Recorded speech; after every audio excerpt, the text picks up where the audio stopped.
Good morning, everyone. How is everybody doing? Hope everyone had a great week. I'm your host, Shad Dales. Welcome into the latest Traded Black podcast powered by Dutchie. Big show here today. We got Big Mike coming on. We're going to talk about the global impact that cannabis could have if rescheduling is announced in the U.S. What countries and areas could we see a ripple effect and really advancement pertaining to that as well? We were having some great conversations with him before we got the interview going right now, and what he believes in how big alcohol is going to step in, how fast, sooner than what you think. Why does he think that? Well, that's the reason why you want to watch today's show as well. Dan for the Chart Guys is going to come on and talk about this week's performance. Psychedelics, a tie. We're looking real good right now. What a great week it's been. We'll look at a few cannabis stocks. So leave your comments below and some of the charts you want us to review. That's all coming up in the second segment. So for now, let's welcome in AV here on a Friday morning. Good week. And you were saying before we went live, everything's red except cannabis.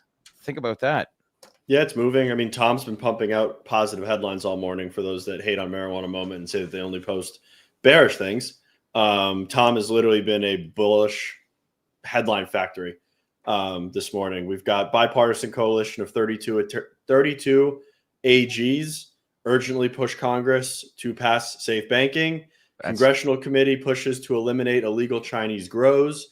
The Supreme Court is discussing the ban on marijuana users and gun ownership. There's been positive headlines across the board today as it relates to cannabis policy. Obviously, nothing is very material, but these things are all pushing towards the right direction in terms of just adding more fuel to the fire in what we're already seeing.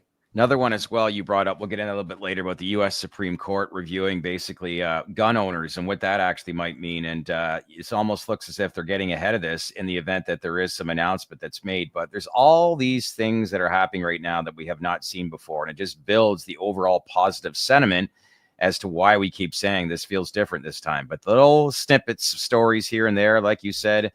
And with regards to safe banking this morning, it's all interesting stuff. So it's good. And this is kind of the moment we've been waiting for. Now it's just a matter of just getting that announcement, right?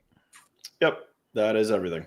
Yeah. Speaking of announcements, want to let everybody know that Dutchie recently launched their 2.0 summer release e-commerce platform that's designed to enhance dispensary owners' operations, because when your systems and tools work together, your dispensary runs better. So with that, here's what it is. Dutchie is unifying point of sale, e-commerce, loyalty, marketing, and payments all in one connected cannabis operating system.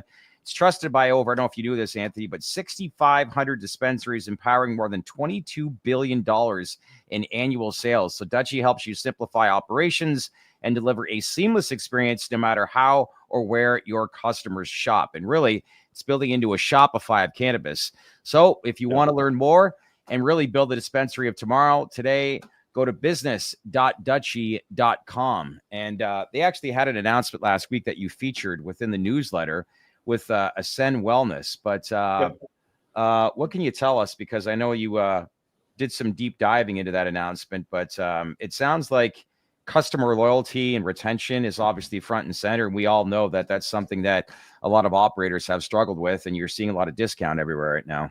Yeah, I mean, it's good to see from Ascend. I mean, I think a lot of people, when they look at Ascend and they look at the numbers, listen to the calls, they think of Ascend more as a company that's focused on wholesale. Yeah.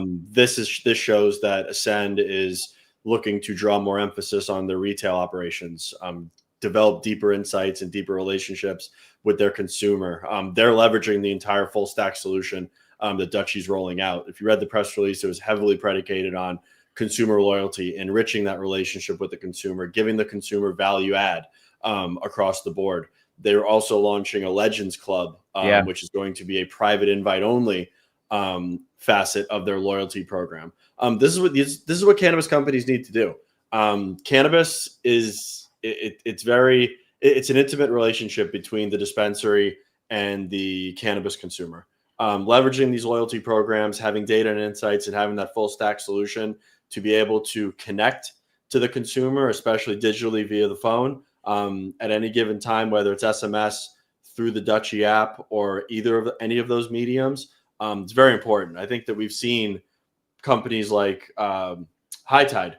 High Tide have predicated their success heavily on their loyalty program, their connection with their consumer, and then driving that consumer consistently back into their brick and mortar retail. This is going to be very important. I think it's going to be something that you see more and more companies start to gravitate towards moving forward, is an emphasis on loyalty and connecting with that consumer. So they're not going to another dispensary. They just keep coming back, and they become stickier and stickier within their ecosystem. Well, this Ascend dispensary app, as you said, might actually have the bigger upside. It's AI-powered product recommendations, means that it can guide customers to similar products or higher margin items. And we all know in this day and age, especially if you really understand how to use AI, it's just, you look at how things were done before and you realize how efficient it really is. But is this similar, would you say, as to what Raj has built out, with High Tide and his loyalty program? It's similar, yeah. I mean, it's loyalty, it's connecting to the consumer, it's constant connection, being able to serve deals in real time directly to your consumers and keep them apprised as to what's going on from a business standpoint to get them in.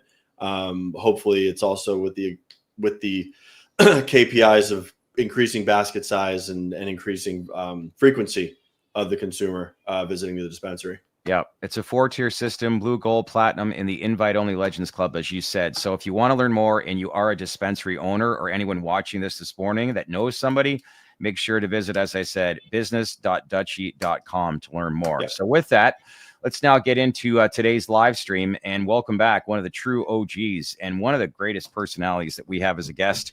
Continuous, let's welcome in the CEO of Advanced Nutrients, Big Mike. Good to see you, sir. Happy Friday morning. How are things? Things are great. Thank you for having me on today. Yeah, again, a big thank you. I know you and I spoke a couple times in Berlin. Honestly, I can't thank you enough. That was so much fun. What a great city to be in, let alone June. Beautiful weather, beautiful city, and the traffic, the excitement. It just was a real eye-opener as to how, we focus a lot on cannabis here in North America, but this is turning into a global aspect, a global movement. And quite honestly, what do you think this would mean to you and the ripple effect it would have on the global market if cannabis is indeed rescheduled and announced here in the U.S.? Things are going to move extremely fast. You're going to see a domino effect globally when that happens, because let's face it, the drug policies of the world are in the hands of the U.S. Yeah. And with severe penalties for countries that don't capitulate to what we want. So the future will be massive. It's just going to be, there'll be another bubble for sure. I call it a mini bubble. And you're going to see a lot of capital markets coming in. You're going to see the big players that we've never seen before. You're going to see roll up of the alcohol and probably dispensaries as well. They'll start moving in, and it's going to happen. It's inevitable. And I'm actually quite glad that alcohol is involved, because my belief is the alcohol lobby is what's pushing this thing through. Without them, I don't think it's not going to get through. They have got their political network in place for the last 40, 50 years. They know who's who on the Hill, and they've got their strategy all mapped out, guaranteed. They already know who they're going to acquire and who they're going to go after, guaranteed. Yeah. Do you think that there's going to be a day where you see, let's say, a multi-use store that's a cannabis dispensary and a liquor store? That's interesting. Because it would make a lot of sense if you're talking about descheduling and legalized cannabinoids to be able to use the distribution that alcohol already has built in. That would create economies of scale very, very quickly. I believe that will happen, because there's a big player here in California, and I took him aside and I said, "You are going to be using the alcohol model." He goes, "Yeah, we don't want to talk about that." So that's the play that they want to make. That the distribution network is already there for the alcohol, so they would just tap into that. How, and I said this off the top, do you think big alcohol, like if there's rescheduling in the event, let's say there's some sort of banking announcement in the next 6 months, how soon do you think big alcohol jumps in? Will they wait a couple years, or do you think this is going to be sooner rather than later? They're going to start talking to folks right away. And I believe that the roll-up will be slow at first, and it's just going to gradually gain momentum. There's a lot of brands out there hoping to get picked up in the roll-up. I mean, that's going to be their exit strategy. Yeah, I think you're right. You look at lump sum companies, and whether it's full retail or wholesale, there's some decent brands out there for many companies. But Would you say before we got going, how many cigarette companies were there off the top, and at the end they're going to be? Oh, yeah. In the 80s, you could go into 7-Eleven and you'd see like 200 brands, just there 150, 200 brands. Now there's I counted it. I think it was like between 50 and 20 brands that you see because, scales of efficiency. Remember those machines? You'd pull out the lever and you'd have a pack of smokes that would just. Oh, yeah, that's right. Change in there. That's right.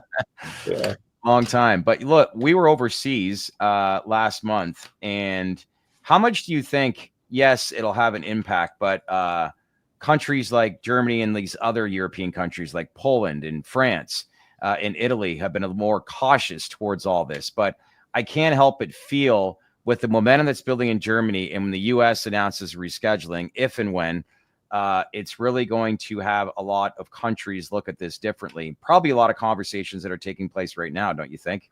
Yeah, not just in Europe. Europe, and you mentioned the countries, and those are the ones that will probably come along very, very fast. But what about Asia? Thailand is now going to a medical format, and that their play is going to be the provider for the entire Pan-Pacific area. Yeah. So do you think we get there? Do you think we get there generationally down the road where you see the Middle East, Asia start to accept cannabinoids and start to see the medicinal value and kind of lose the stigma of it being a narcotic? Yeah. I was in the Middle East a week ago. Went to a facility, can't say the country, but it was on a military base. And, they had spent $40 million on a beautiful, Priva system. And they had a few challenges. And, it's, I want to tell a story. We went to Morocco. And Morocco, we wanted to look at their crops and help them. The crop wasn't that good. And so they were too embarrassed to show us the outcome. And I was thinking, man, how can we help you if you don't show us? What I was really glad to see when we went to this Arab country, that they were willing to, show us everything, the good, the bad, the ugly. They kept meticulous records. And look, we've dealt with previous systems a lot. We were able to really go in there and dial it in. And they're going to be making, growing world-class cannabis. And one of their countries that they will be exporting to is Germany. And you see all these countries are just pointing at Germany and salivating. Well, there's going to come a time where Germany is going to be producing their own. We have a deal with a DAG right now. I've made a small investment in that company.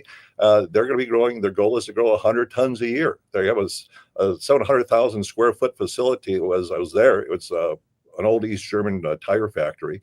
And now it's a ceramic factory, and it's being converted now to a big, huge cannabis grow operation. Wow. Yeah. Is it similar over in some of these countries that you go to that we experience here, where it's a generational thing, where it's just younger people look at things differently, or they what is it that's getting them to change their views and outlook on how they view cannabis?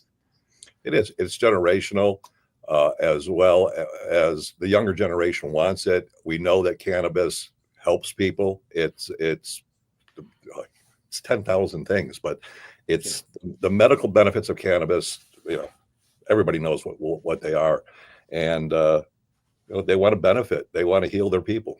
Yeah, I heard. When you're looking at the facilities in Germany, are they these next gen facilities that you're seeing in the United States right now that have heavy levels of automation that are being able to command these large margins, or are you seeing, let's say, what we saw in phase one in the Canadian industry, where they were retrofitted just to grow cannabis, and then it's going to be a building process over time?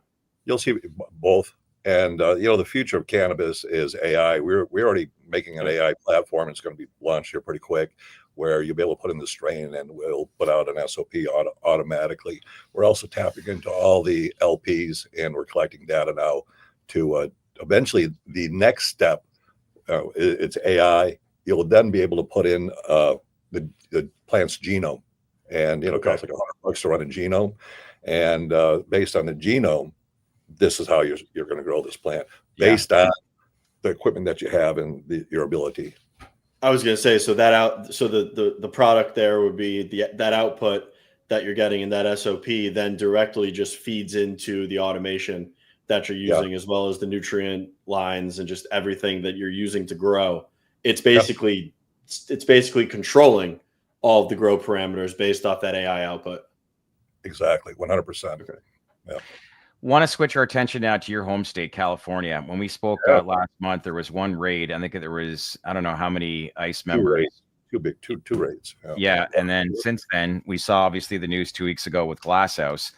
What are you seeing and hearing? Because yes, we understand the stories. Anthony and I have touched this. We think that somehow Glasshouse got caught in the middle here between Gavin Newsom and President Trump, and how none of the product was actually seized. So that's a telling sign. But is there more to the story? Like what is going on in the landscape of the California market right now? Are there smaller operators that are angry or frustrated? Yeah. Vindictiveness. And the word is that other cannabis companies called it into ICE. It is an act of convenience. Well, ICE is there. How can we use these guys? And, they targeted out in Mecca. There was an Asian black market grow, and they had 7,200 greenhouses and 150 acres. They were producing 7,200 greenhouses. Yeah, they're producing 100,000 pounds a month. I don't know if that place is still operating or not. I can tell you a story. I went out to we were shooting a video, so I went to a cartel grow operation to shoot the video, and it was in the middle. We were going way out there in the middle of the desert, and what they did is they had dug this huge moat around the whole facility, and they had all these greenhouses here. And I asked the guys, I said, listen, they can fly over the helicopter. They can see all this. He goes, oh, yeah, they do that. And they'll circle a few times and try to scare us. And a lot of times they won't come back and do anything. And if they do come back, they just take a few things and they get out and we fire up the next week. I'm like, damn. That's it. Yep. Wow. That's wild how that stuff 100,000 pounds a month is serious weight. Yep. Yeah. That is.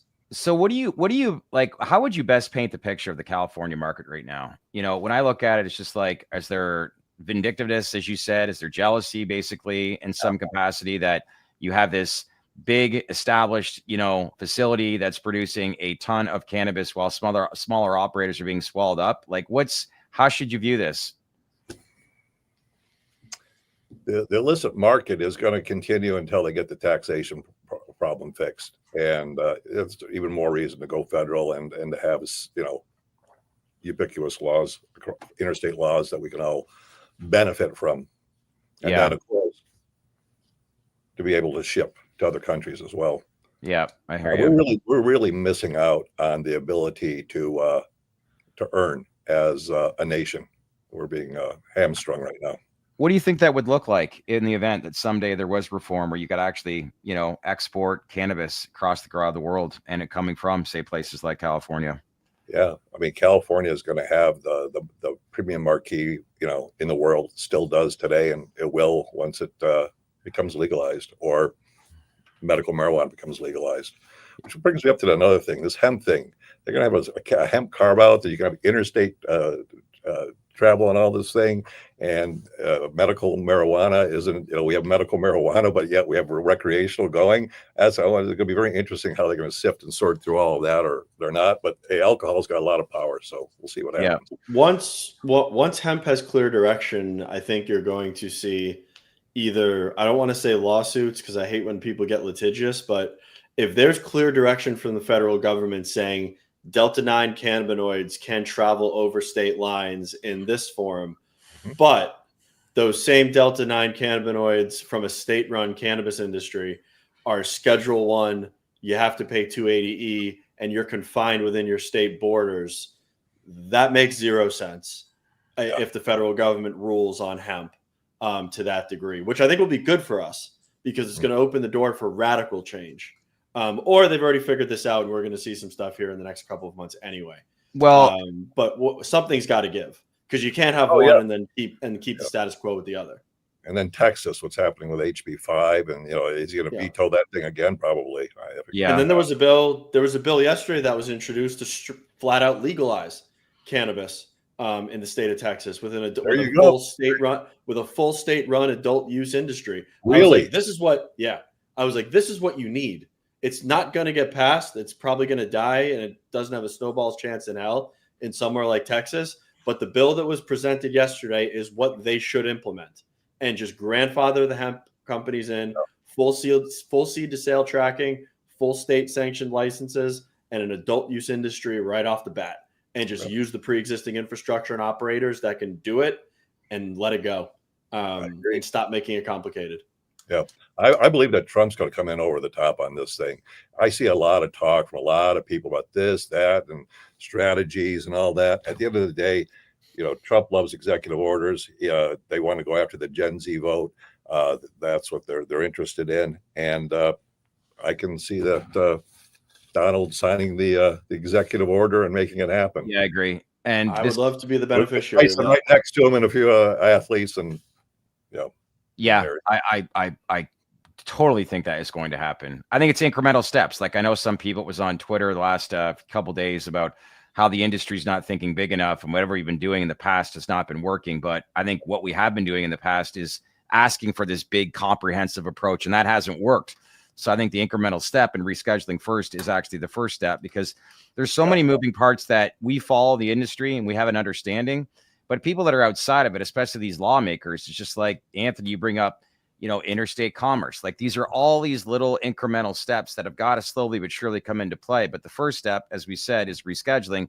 And I don't think people truly understand the significance of that, because we've been waiting on reform in this space for 5 years. So there hasn't been any momentum whatsoever, like not one thing. And if you have this is a big, huge step forward, which changes the game completely overnight. And then from that, hopefully we get banking. Hopefully we get, one day descheduling, but I'm not promising or holding my breath on that one. I think that's a while away. Yeah, there's a group working on desschedule, a Democratic group. Meredith Rose, she's running that and pushing hard for it to be descheduled. Yeah. Descheduling would be great if they did deschedule it, but it's going to be rescheduled to 3. I hope they don't go to 2. Then that would 2 would be terrible. Yeah, it 2 would be. Yeah, I haven't heard from anybody that 2 is even a possibility. Good. Good. I hear that. But descheduling would be the best. I mean, I'm all for taking the gloves off, ripping the Band-Aid off, and making this a national, accessible industry. Because I can't imagine if the alcohol industry was the way the cannabis industry was, and you had to grow grapes and vintner wine in Florida, and that's the only wine that you can sell. I mean, obviously, for all intents and purposes, a lot of the companies that we invest in the stock market, I mean, maybe their businesses aren't fundamentally sound, and they're the beneficiary of, let's say, anti-competitive markets, which they are. Yeah. But cannabis should be grown on the West Coast. Cannabis should be grown where it can flourish and where it's grown high quality at the lowest price, and the consumer can get the best product at the lowest price. Not the way that we've built this thing out. And unfortunately, I think radical change is going to come, but it's probably also going to be fought off by the powers that be in the industry for a very long time. Because interstate commerce wouldn't be good for a lot of the big players right now, unless there is an alcohol like roll up, and you just see assets just gobbled up and pieces put together, and their grows get decommissioned on a slow basis, and they start buying all their product from California. Yeah. Eventually. What does like you talked about big alcohol stepping in sooner rather than later? Does the beverage side of things eventually eclipse revenue-wise flower in this industry if descheduling were to happen? And if you look at 5-10 years down the not 5 years, but at least 10 years, you don't think so, Anthony? No. Flower's huge. Flower always. I think beverage could be big. Beverage might maybe at some point in time could be the same size, but cannabis flower and derivative products is massive. Yeah, that's how people like to consume their cannabis. But with beverages, though, it started out at 10%. Then I heard you guys talking; it's now gone up to 20%. So it's growing. And where is that ceiling? Where is that ceiling going to stop? I was surprised that it hit 20%, but it makes sense. It is. But if you talk to people that, I think beverage is great for the canna curious and for the people that kind of want to just try it. I don't think the cannabis consumer, the person that's rolling joints, smoking flower, buying vapes, edibles, that consumer, I don't think is going to switch off of those products and start gravitating towards beverage as their preferred delivery mechanism for cannabinoids. Different effect. It's a different experience. Yeah, it's a much different effect on the body. It's a different experience. Yeah. Why is it when also, I've always wanted to ask this question, when somebody takes their first hit of a joint, they always got to look at that blunt? Do you ever notice that? Every single person I see, like, just one of those things I'm critiquing, nothing important or serious, but it's just one of those things I always see. Well, if they know what they're talking about, it should be, if they know what they're talking about, it should be burning white. If it's good flower. Yeah. Well, speaking of knowing what they're talking about, you actually were awarded Best Cannabis Nutrients USA 2025 at the International Cannabis Awards. That's impressive. So you are an actual cultivator and, looking to enhance your yields. That's something to back up, and that's a great testimony. So what does that recognition mean, I guess, for growers using your products? That's big. Yeah, it is big. It's nice to be recognized. It isn't the first time. One of the things that I'm really proud of is the Grow Diaries. We've been multiple years. We've been the #1 nutrient, and it gets voted on by the growers. Okay. And so that to me is a very special one. And yeah. So any award that we get is special. It's nice. So if you are more cannabis cups have been won with advanced nutrients than any other brand. We sold over $1 billion worth of product in the 26 years we've been in business. How much? Over $1 billion. We're really, we know what we're doing when it comes to growing cannabis. If you want quality by the way, there's a big shift in the marketplace right now where people are sick of growing mids and they realize that there's more profitability in a premium product. And so our phones are ringing. So that's good. Yes. You're also creating a book that's going to be available soon too. You want to highlight that because it sounds like this is going to be kind of the playbook on how to basically grow quality. And let's face it, we are now in a time where the days of building size and scale, well, let's just face it, those days never really should have been launched, but that's what we went through. And now with cannabis, it's all about quality, which 100%, if you're going to retain clients and grow, you got to make sure that you repeat something and do it really well and do it consistently, which is easier said than done in this space. The book's called The War Room. The War Room? It is going to be step-by-step chapters on how to grow the best cannabis in the world at scale. But also we're going to be talking about like under canopy lighting, AI, what the future is going to look like with spectral analysis, automation, all that will be in there. And our ACT team put it together. They are the brightest minds in cannabis when it comes to cannabis cultivation. And they all chimed in on it, and it's a product of love from the ACT team, our ACT team. Okay. Commercial team. You also launched what's called the 8th generation nutrient line this year. So how does this differentiate from previous formulations? It's an entirely new platform that we've never brought out before. Instead of using 2 bags like the Cultivator series, it's down to 2 bags of prime and push. And salts will only take you so far, and they all have a ceiling, and you got to come with biostimulants. And the biostimulants that we're using are all new technology. They'll put us again 10, 15 years ahead of everybody. Great products. We just ran. We would test out at High Creations. That's where we test everything at scale. They just brought in a COA. It was 35% THC, 39% total cannabinoids, 5.81% terps. And there was another one that was like 30% and then 34% total cannabinoids, and same thing, about 5.8 with the terpene production. And so that's what you can expect with the 8th generation. Not only going to get higher yields, it's going to have a higher value in the marketplace. And you're going to, especially if you're doing concentrates or hash, you really notice a huge difference what you pull back. You're going to easily make another $1,000, $1,500 a pound with using our 8th generation products easily. You can already do it with our 7th gen. Our 8th gen is just, I'm always amazed when the data comes in from the 8th generation. It is really, special. And we got some other deals going on, cooking with compound genetics, one of polyploidism. We got a tetraploid and triploid products coming out with them as well.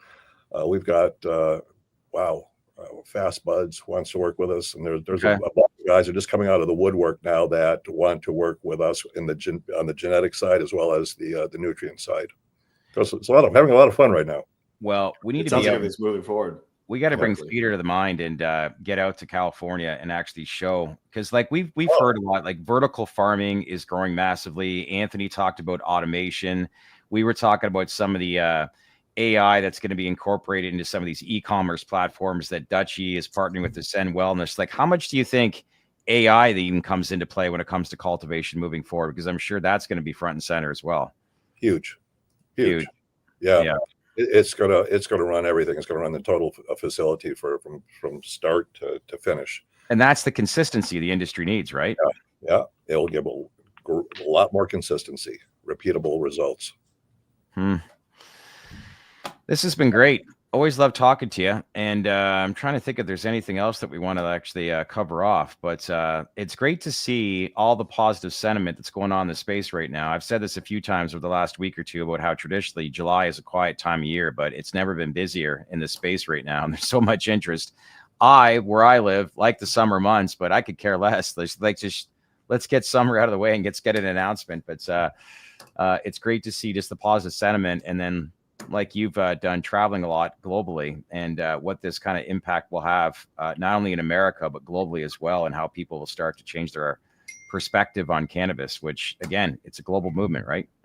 It is. I'm a big advocate for cannabis as a category globally. So yeah. One more thing before I let you go. I know we talked a few times since the fires that took place a couple months ago. Is life getting somewhat back to normal since that happened? I'm sure it's left a pretty big impact.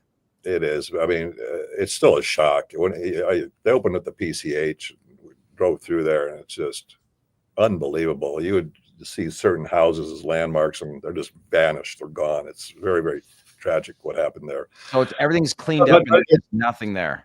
Yeah, just nothing. You see still burnt out cars and stuff there. They're still cleaning up the debris. I bet it's going to be about 5 years, 3 to 5 years before it gets back anywhere to normal, resembling what it was before.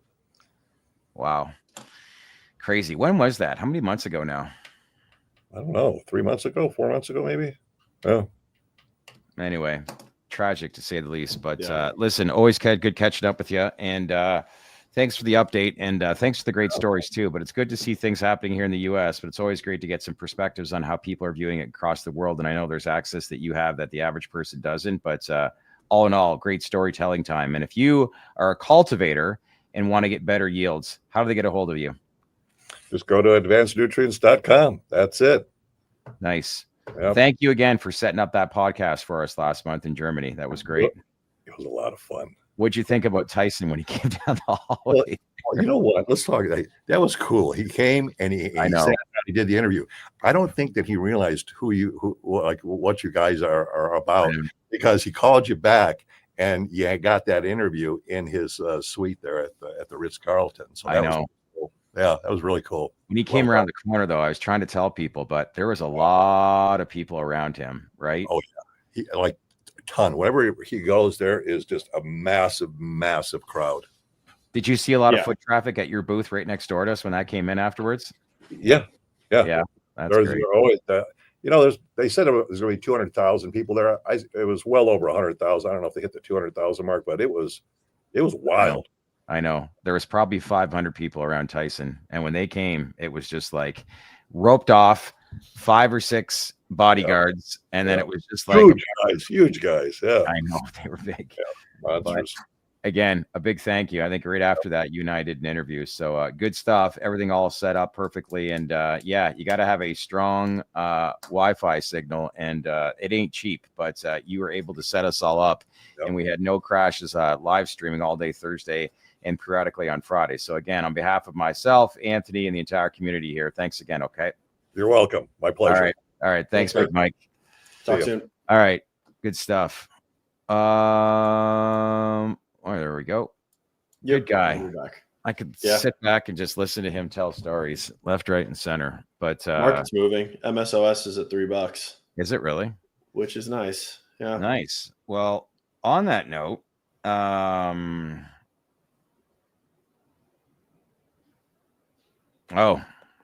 just found out who bought.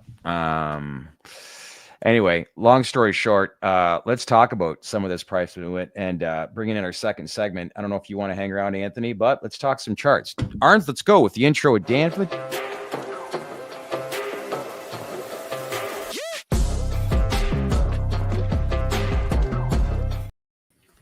What's going on, my friend? Happy Friday. What's up? Same to you. Yes, and I know I sent you some ticker symbols that started out with psychedelics. We can start out with that this week, but as Anthony just said, looks like we're catching a bid here this morning with cannabis, which is interesting. So Real quick, I know it's been a heck of a chart. We'll start with the Thai Life Sciences. And I know last week we were talking about how slowly but surely it's building a great foundation. And it seems like this week is what you said last week is just building more and more to that narrative as it's had a great week. Yeah, I mean, all the psychedelics, we're getting a little overbought. You know, we need some healthy consolidation right now. And one of the things I'm watching for is rotation. Are we going to see psychedelics consolidate, which they are clearly doing today? And then does that rotate into cannabis? And it's notable to me today that it is U.S. cannabis that's up. You still got the Canadian side consolidating. So for the most part, if we're zooming out over the past few months, it's been psychedelics clearly the strongest, Canadian names the second strongest, and U.S. names the weakest. Today, that is not the case. And we'll talk about MSOS in just a moment. But for now, ATAI, we topped out at the $4 psychological level. And again, I never want to see the gap ups, because for me, gap ups open the door for profit taking. And my trading style generally says sell some on a gap up. And many times, you know, that has been what has led to at least short-term consolidation. And this time is no different. But what we're looking at as the most important support, you had this gap up back on Monday, you dropped down, you hit 331. And then back on Wednesday, we dropped down right to that level and then V-shape back to a new high. So 331 is the most important short-term support. We can say if 331 is holding, the bulls have complete control.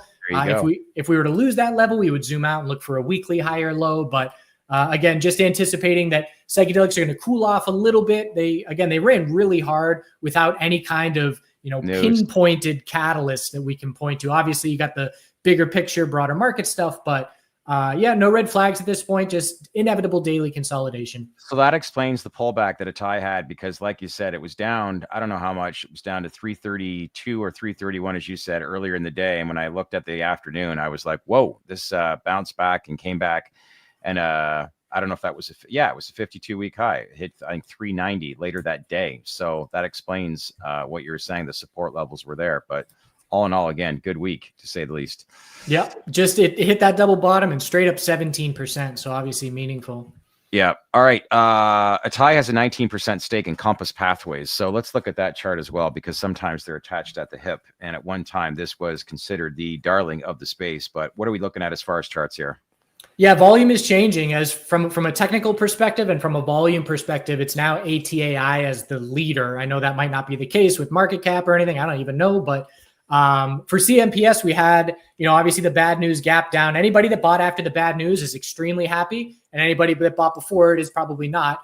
But we recovered all the way up to fill the gap. And there is a very tough resistance zone that we need to be watching at the $5 level, the low $5. You can see, how many times have we topped out low $5 in the last this year? And the answer is, 5 major times. So I wouldn't be surprised. We have earnings coming up for the sector in the next couple of weeks, but I wouldn't be surprised if we have to cool off a little bit. This is the weekly chart. Maybe we have to pull back and form a weekly higher low, but it will be very meaningful for me when CMPS turns $5 into support. That will tell us a longer term bottom is forming, just like ATAI has already done. Yeah, I want to ask you this question again. I might have asked this last week, but are you seeing a lot of the same similarities as psychedelics and cannabis where the industry moves as a whole, or is it being more individualized in comparison, do you find? It is definitely moving as a whole, but it's a little different if we're like putting it under a microscope where there is some more rotation. There's been many days where ATAI will be a lead bull and MNMD and CMPS. I just watched these three most closely. But ATAI is over here and MNMD and CMPS are over here. And there is some rotation going on in the short term.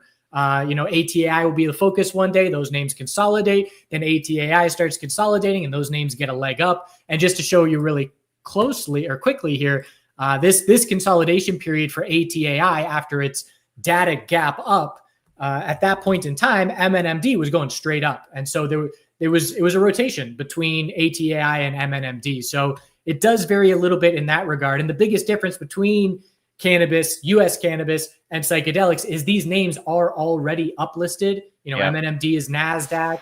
And so the ETF doesn't have quite the same impact because, on the US side for cannabis, if you want to participate in a higher listed, you got to go through the ETF because the OTC names aren't going to cut it. That's not the case for psychedelics. Yeah. Let's look at the ETF in the industry, which is PSIL, PSIL. And I know in the past there's not been a lot of volume. And what's the disparity? What's the difference between, say, this ETF versus MSOS, which gets most of the volume in the cannabis space? If people ask that question, the difference between the two sectors. So exactly what was just mentioned. If your only choice with U.S. cannabis for MSOs is if you want to play an uplisted name, again, like for me, if I can't put a stop loss on Fidelity on an OTC name, I can on MSOS. So if you want an uplisted vehicle, it's got to be MSOS. Whereas if you want an uplisted vehicle in psychedelics, you could just go with the individual names. You don't have to go through the ETF get that access. So the volume is picking up a bit, but again, a huge volume day is $500,000, which for me is still nothing. But, again, longer term bottom trying to be set here. PSIL getting to year and a half, 20-month highs right now. So the shift is underway. PSIL has some exposure to IXHL, which is a name that just rocketed up. It had dilution news, so it gapped down, but just an absolute runner here, which has helped the ETF. Wow. When was that? I'm looking at that chart. Was that last week? This is last 2 weeks. Yeah. I don't even know the news catalyst off the top of my head, but it's putting up $500 million a day in volume. And it just went straight up 300-400%. And I'm kicking myself. This is the first time I've looked at the chart today. I bought the dump after hours yesterday in the 60s, and I sold it pretty quick to just lock in a quick win. I should have kept a runner. Wow. All right, let's now move to cannabis. MSOS, what are we seeing? So this is a good sign in the short term here. We had the most likely scenario was a tightening equilibrium, which we got. The bulls quickly set a higher low, and we have now broken resistance. So the daily uptrend continues. So now the most important short-term support is 268. But what stands out to me today is, again, the gap ups. We don't want gap ups because they generally mark short-term tops and consolidation. We gapped up today, and it was a bit unusual because there wasn't much pre-market volume leading to that gap up. We did see a little pullback, but bulls recovered from it. And that's the less common scenario. So that's a good sign. We're battling a $3 psychological level now as far as short-term resistance. We topped out at 301 a couple weeks ago, and then we got 304.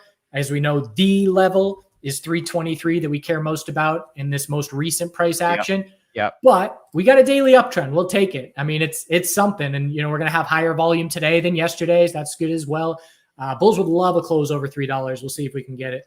Yeah. Full transparency and disclosure too. I am a shareholder of this ETF stock. So just want to make sure. And no, Mitch, I'm not hiding anything. There was just somebody that I know that was interested in investing in the stock, which they bought this morning. But again, full transparency, contact your broker. I own the stock, but obviously move forward at your own risk. It's not investment advice.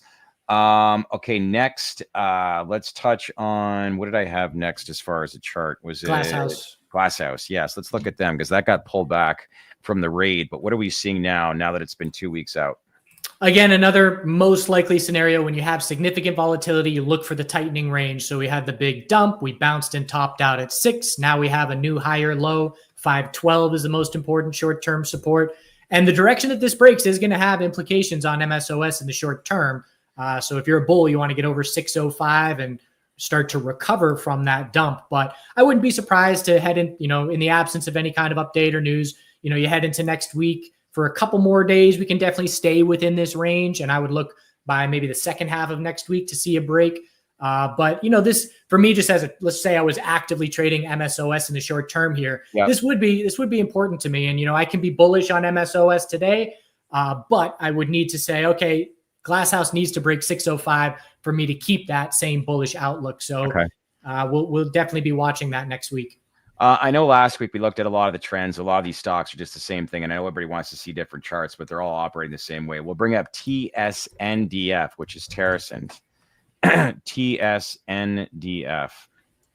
Yep. So again, the peak from the summer is one, or late spring is one of the most important levels. So 48. And it's a little bit different in the sense that we are testing the high from a couple weeks ago right now. And we just looked at MSOS. MSOS has maybe another 5% or 6-7% to go to get there. And so we just tested it today and we did double top. We rejected to the penny. But the fact, I can just look at MSOS and look at this chart and say TerraSend has a little bit of relative strength over the last, week and a half of trading. And so bulls would love to break 44 next, again, 48 after that. And for every individual chart, as we said last week, it's the spring top, the top that we just hit a couple weeks ago as the two most important longer term levels. If we break those, we're definitely making progress in terms of putting in a longer term bottom. All right. We got somebody here. Niels Han Dynasty writes MJNA. Never looked at it. No, don't even know what it is. This is the first stock I ever bought in my life in 2010. It's a dead penny stock. But let's just, for nostalgia's sake, go back in time to when I was a young buck in college and early 20s, and I was trading this thing. Here on the monthly, we go from 2 cents up to 50 cents. There were some good runs in there. Come down here, 8.5 cents up to 48 cents. And these were just, California's voting on cannabis for the first time. And we also had way back. Oh yeah. We had another pop when Washington and Colorado legalized. So yeah, I remember this stock. It's very nostalgic for me. But these days, no. Anthony's right. MJNA is hot garbage. Yeah, it is hot garbage. It's hot garbage. All right. Anything crypto wise? I keep seeing online that everybody's thinking XRP is about to go parabolic. So we're seeing a lot of positive sentiment in the crypto space, especially over the last week or 2 weeks with what could be announced and the progression that's being made in Washington right now. Yeah, Bitcoin just started weekly consolidation. So again, no major red flags with that. Bulls want to hold. We had the previous all-time high zone, 109 to 112. Bulls want to hold that on a back test as support. So again, no major red flags, just that inevitable consolidation after you see a 25% plus move up. Everybody is watching Ethereum these days because it's testing key resistance and it's got the narrative. The quick, dumbed down version of the narrative here is if you've got banks that are going to build their own stable coins, they need to have a significant, if they're going to build it on Ethereum, they have to have a significant supply to control the network to a certain degree. But we're right under this $4,000 resistance level that we've struggled at for the last year plus. And so, over the next month, we're going to find out, can we break it this time or is it just another rejection? And at the moment, healthy potential daily bull flag, no red flags. Again, same thing. You go straight up, 40, 50%, you got to pull back. Yeah, it was a great breakout. And that was one that we could see coming to a certain degree with the help of some narrative. Tom Lee was on CNBC talking about it and riling up the herd. So definitely keeping a close eye on Ethereum over the next couple of weeks here. It's nice to see change, that's for sure. And for all these fringe industries, it's no easy task and you got to be patient. But man, if you can stick it out and the day comes where there's actual change, there's a lot of upside potential. It almost seems surreal. One last thing, I know some people made some good money, but what's XRP doing as far as chart wise? Pretty similar, just hit all-time highs. So we know anything that hits all-time highs is a good thing. But again, we just pulled back 20%. And you kind of know it's coming. I had my friend texting me that, her mom is looking at buying XRP. And I was like, that's usually a topping signal. So again, same thing. It's a breakout without a whole lot. When it goes mainstream, you're thinking that is a topping situation a lot of the times because it's just go ahead. The more texts that I get from people that are not in the market about something, the more the professionals use that as I should be selling signal. And it was the same thing, post November election after Trump got elected. My neighbor over here texted me, my friend's dad called me. And that started to pile up. And I was saying, nope, this is euphoria. You do not buy in euphoria. You wait for the fear. And then shortly after, market all out dumps on the tariffs. And then this is the fear that you buy. So it is a bit of a signal. And that is one way that social media metrics are useful. But, it's I never act on it by itself. But if we're extreme and then I start getting all these, messages and stuff, I do pay attention to it. It is meaningful. And to your point, it makes sense because as Anthony just highlighted, XRP, their co-founder, he dumped 200 million of coins this week. So once you, like you said, use AI when you're seeing everything trending on social media, that's a topping, as you said. So well said. Some great takeaways here. All right, sir. This has been good and helpful this week, and always checking, great checking with you every Friday. And one last thing, any workshops coming up that people need to sign up for? And if so, where do they find you? Not at the moment. Thinking about doing a live in-person thing, but that's going to take a while to get going. But, finding us on YouTube, the Chart Guys, at Chart Guys on Twitter, and our website, chartguys.com. We are all over the place and doing lots of live streams and videos and such. Awesome. Well, listen, we're launching a membership program. Now we discussed on the side, but hopefully we can get you tied in somehow with this, because there's a lot of people that appreciate obviously your feedback. And as we start to build up here in the cannabis space, it'd be great to have you on even more in depth. But we'll keep people posted on that. But as always, great checking in with you, and we'll see you next Friday. Okay, sir? Awesome. Have a great one. All right. Thanks, Dan. All right. Let's welcome back in AV, as he says, hot garbage. Medical marijuana, that's going way back. I mean, yeah, that was one of the OTC pump jobs in the original wave. It was that, TerraTech, PHOT, Axis Pharmaceuticals. There was a ton. I actually knew the CEO of MJNA, Michael Yamas. He actually passed away, I think it was like 5 or 6 years ago. Crashed his Lamborghini down a mountain in Los Angeles. God, that's terrible. Yeah, but the company was just a pump and dump scam.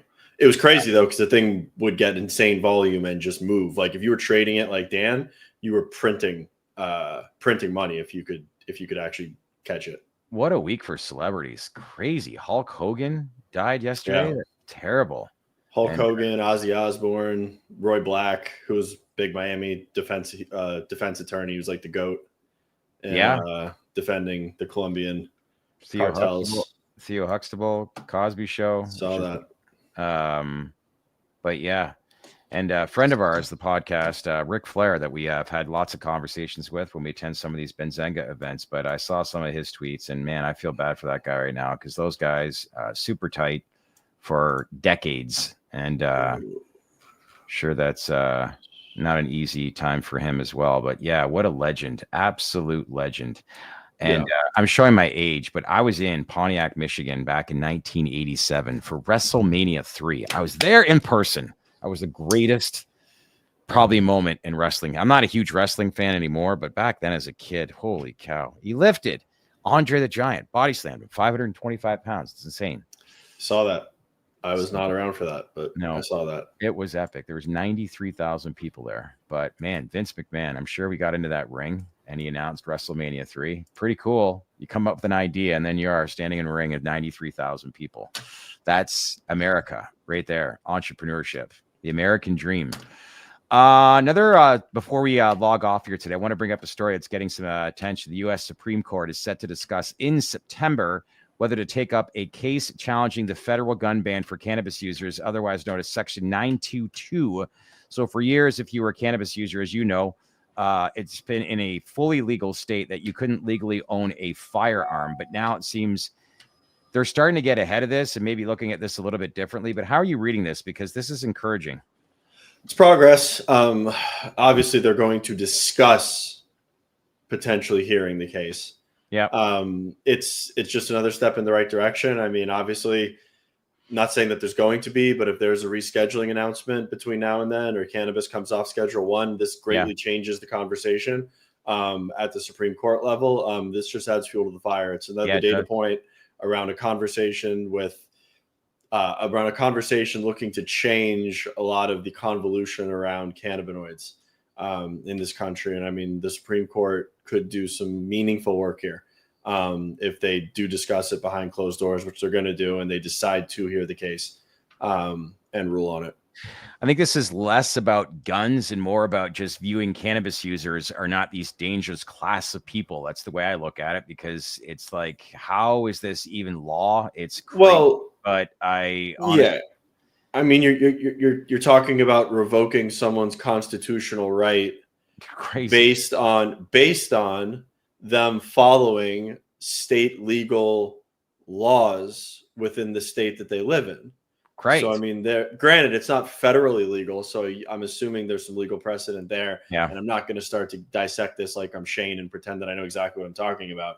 But it's a walking contradiction. But the fact that marijuana is legal from an adult use standpoint at the state level. Meanwhile, it's illegal at the federal level. That's contradictory in and of itself. Yep. I hear you. But as we keep talking about all these moving pieces right now, it's telling that this is getting brought up and the timing of it all. That's what I find encouraging. But again, it's, you know, I don't want to read. I am reading too much into it, probably in some ways. But that's what I do in the media landscape, is just bring a lot of this stuff to people's attention. But it's rather interesting as far as some of this timing. And we could be on the verge of actual change, which is great. And yeah, it's good time to be in crypto. And the big thing is too, Chad brings up a good point, which I've brought up several times. Talking about the gun cannabis connection and conversation, that brings in the NRA. The NRA's got just as much power as the big alcohol lobby. The NRA is a generational lobby that's rooted in the foundations of this country. If you want somebody getting behind your cause, whether you agree with guns or not, if you want change in cannabis, getting alcohol money and their influence behind it, getting the NRA and their influence and money behind it, that's who people listen to in Washington. Yeah.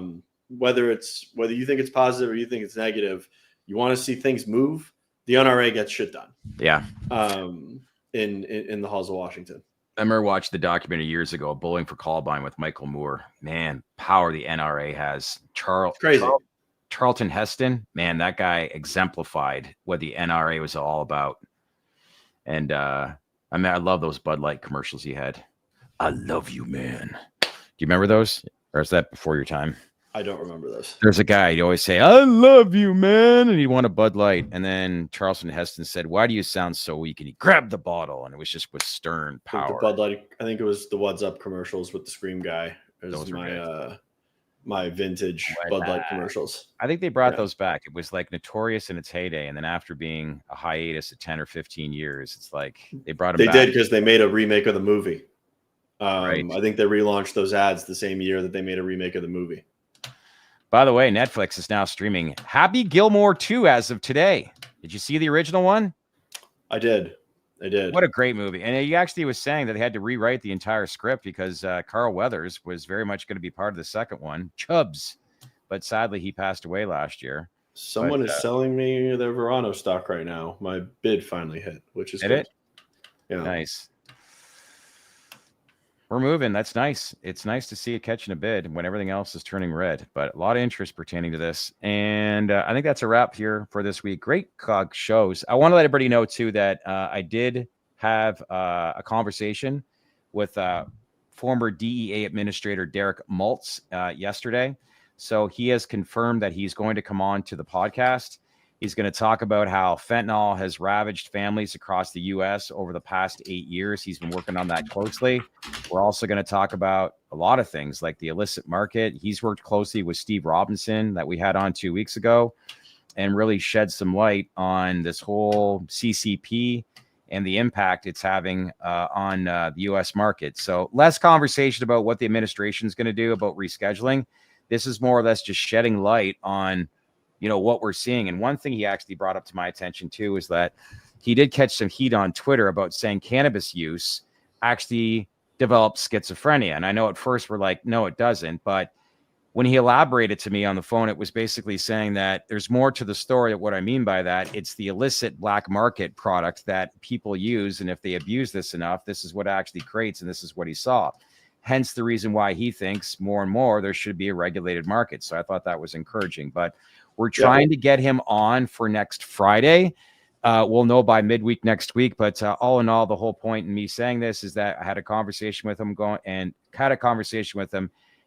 we have confirmation that he will be coming on. We're just got to figure out the dates in the next couple of weeks. So, by the way, can you clarify what you meant by I just found out who bought? Because I've got people tweeting at me what you what you meant by that. That's just a friend of mine. He bought a good chunk of MSOS. So it's just a retail investor. That's all. Nothing really to hide. That's it. Sorry if I implied anything, but I did bring that up during Dan from the Chart Guys. But full transparency, I'm a shareholder as well. So sorry, probably shouldn't have said that, but I got nothing to hide. It's just a retail investor buying a good chunk of MSOs, which is probably why it's moving here this morning. So On that note, we'll be back here Monday. I'm trying to think if we got anyone signed or scheduled up for Monday. We got earnings season coming up the next week or two. So we got a lot of CEOs that will be coming on.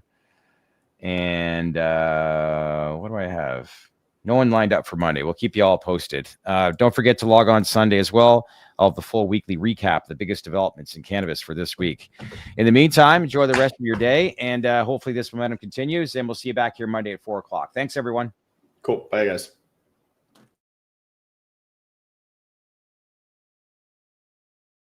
So, what'd you think of all that information? Some interesting stuff that we just learned once again here at the TDR Traded Black podcast. Let's keep the conversation going. So leave your comments below. We'd love to get your feedback. As usual, if you have time, make sure to like, subscribe, and smash on that bell for all notifications. And stay connected with us here at the Trade to Black podcast. Thanks for watching, everyone.